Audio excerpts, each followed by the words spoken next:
दोस्तों अब ये सवाल क्या कह रहा है, इस सवाल को ध्यान से समझेंगे। जेई 2009 में आया था ये।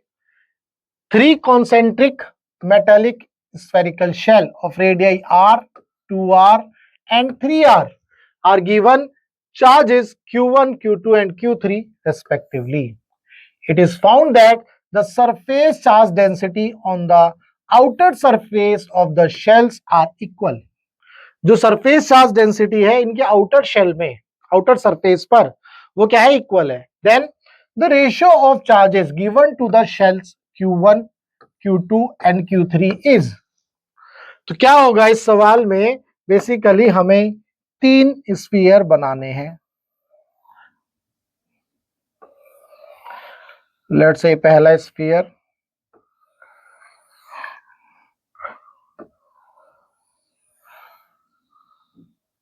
ये दूसरा स्फीयर और एक और बना लेते हैं हम, ये तीसरा स्फीयर। ठीक है जी।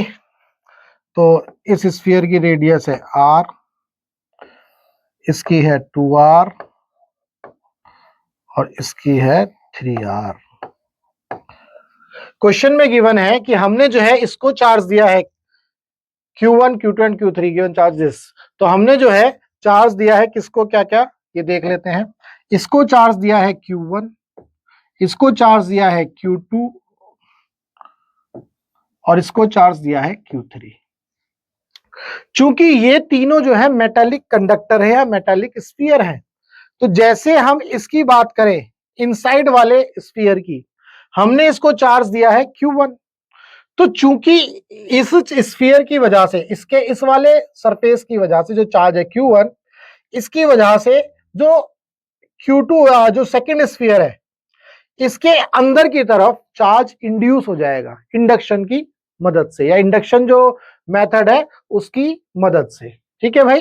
तो अगर यहाँ Q1 है तो यहाँ पर ये प्लस है, ये प्लस, ये प्लस है, तो इसकी वजह से जो चार्ज इंड्यूस होगा अंदर की तरफ वो हो जाएगा Q1 माइनस में। अब दूसरी साइड यानी कि इसके आउटर सरफेस पर यहां पर इंड्यूस हो जाएगा Q1 इस तरह से। ठीक है, उम्मीद करता हूं ये चीज समझ में आ गई। अब यहां पर इन दोनों की वजह से जो नेट चार्ज बनेगा, अगर मैं नेट चार्ज की बात करता हूं तो वो कितना बन जाएगा, Q1 plus Q2, Q1 plus Q2, ये बन गया।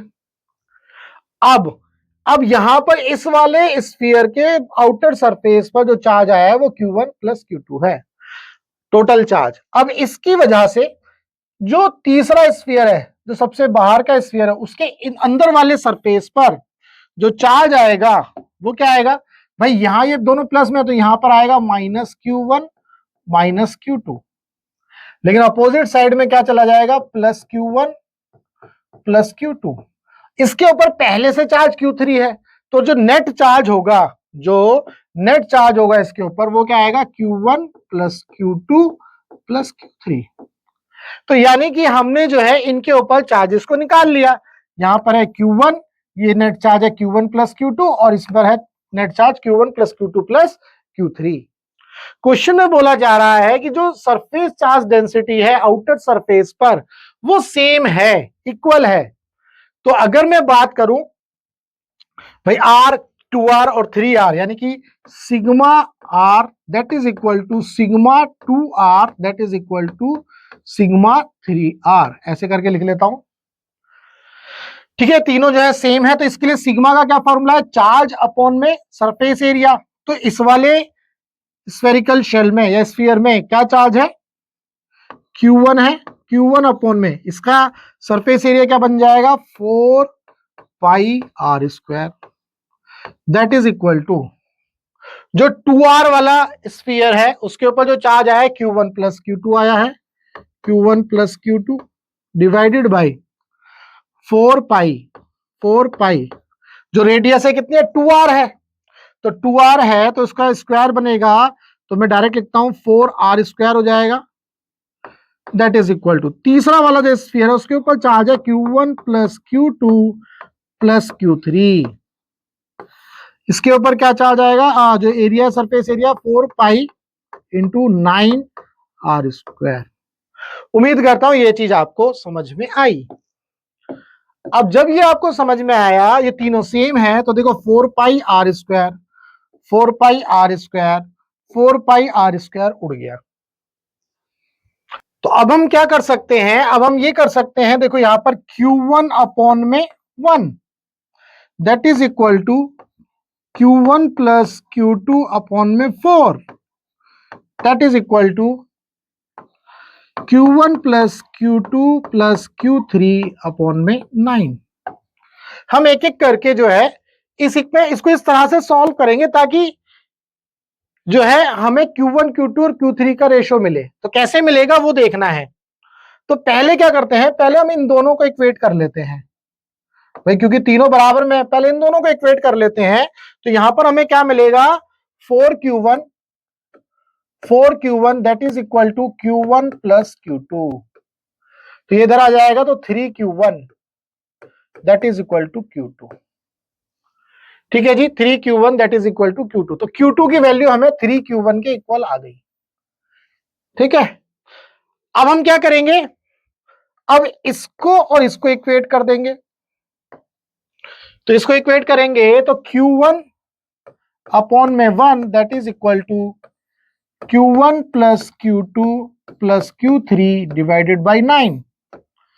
तो यहां से Q1 का एज इट इज रहेगा। अच्छा, इसको इधर ले जाएंगे तो 9Q1 that is equal to Q1 तो एज इट इज है, Q2 हमारा क्या 3Q1 है प्लस Q3। तो 3 और 1 4, 4Q1 ये इधर आएगा तो 5Q1 मिलेगा। तो 5Q1 that is equal to Q3। हमें जो है यहां पर ये मिल गया। तो अब हमें क्या निकालना है भाई, हमें रेशो निकालना है Q1 और Q2 का। और तो यहां से let's say Q2 by Q3, हमने इन दोनों का रेशो निकाला Q2 बाई Q3 का। तो वो कितना आ रहा है Q2 बाई Q3, तो ये आ गया 3Q1 डिवाइडेड बाई 5Q1। तो ये भी कैंसिल आउट हो गए। तो Q2 अपॉन में Q3 that is equal to 3/5। ठीक है, और हमारे पास यहां पर Q1 और Q2 का रेशो है ही, Q1 अपॉन में Q2 that is equal to 1 upon में 3। तो देखो Q1 अपॉन में Q2 कितना है, 1 अपॉन में 3, Q2 अपॉन में Q3 कितना है 3/5। तो यहां से हम जो है ये लिख सकते हैं Q1 का रेशो Q2 के साथ और Q3 के साथ। तो Q1 किसके इक्वल है, देखो 1 के इक्वल आ रहा है, 1 के रेशो में आ रहा है। Q2 जो है 3 के, यहाँ भी 3 यहाँ भी 3, तो 3 के साथ आ रहा है। और Q3 किसके साथ आ रहा है, 5 के साथ। 1:3:5 ये जो है हमारे पास इस तरह से आ जाएगा। तो यहां पर 1:3:5, तो हमें बी ऑप्शन हमें मिल गया। तो उम्मीद करता हूं आपको इस क्वेश्चन में जो भी डाउट रहा होगा वो डाउट आपका सॉल्व हो गया। आपको ये समझना है इंडक्शन में चार्ज कैसे जो है डिस्ट्रीब्यूट होता है, या कैसे चार्ज क्रिएट होता है, यानी चार्ज इंड्यूस होता है। तो अगर आपको इस क्वेश्चन के अंदर जो भी डाउट था वो सॉल्व हुआ तो वीडियो को लाइक करना और चैनल को सब्सक्राइब करना मत भूलना। अगर आपका फिजिक्स में कोई भी डाउट है तो आप इस नंबर पर व्हाट्सएप कर सकते हो। हमारा मकसद है टीच फ्री फॉर इंडिया। आप इंडिया के किसी भी कोचिंग सेंटर में पढ़ते हो, चाहे अड्डा में, चड्डा में, गड्ढा में, पड्डा में, कहीं भी फिजिक्स में डाउट है तो आपको करना क्या, आपको इस नंबर पर जो अपना डाउट व्हाट्सएप करना है। हम आपके डाउट का बेस्ट वीडियो सॉल्यूशन आपको बना करके देंगे।